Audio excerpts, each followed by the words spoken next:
alam mo, ang megatrends na tinatawag, ito yung mga bagong mga industriya, mga bagong drivers of economies na talagang magdadala ng global growth. Very unfortunately though, wala tayo.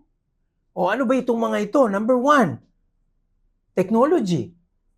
Hindi lang technology. Kung makikita nyo ang nagpatakbo ng mga markets, kaya nagsiliparan ng US, China, Singapore, their technology companies have really been soaring, right?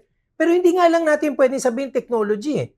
Merong subsector yan na napakabilis din umakyat, AI. So AI is a subset of technology. At hindi pa lahat nasa AI. Meron na ngayong robotics. So specialized. So, ang tanong, ito yung mga drivers ng growth in many sophisticated markets. Tanong, may technology stock ba sa Pilipinas? May robotic stock ba sa Pilipinas? May AI stock ba sa Pilipinas? Wala eh.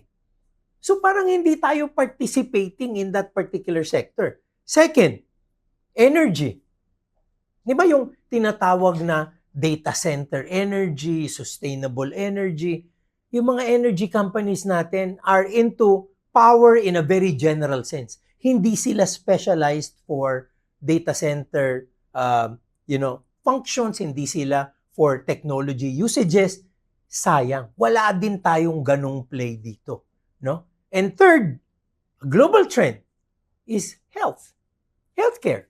Di ba yung mga tinatawag na mga bio companies ngayon na talagang nagre-research sa gamot sa cancer, stem cell treatments and all that, yan ang nagsisiliparan ngayon in more sophisticated markets. Tanong, meron bang ma-investan sa Pilipinas na healthcare company? Wala din eh.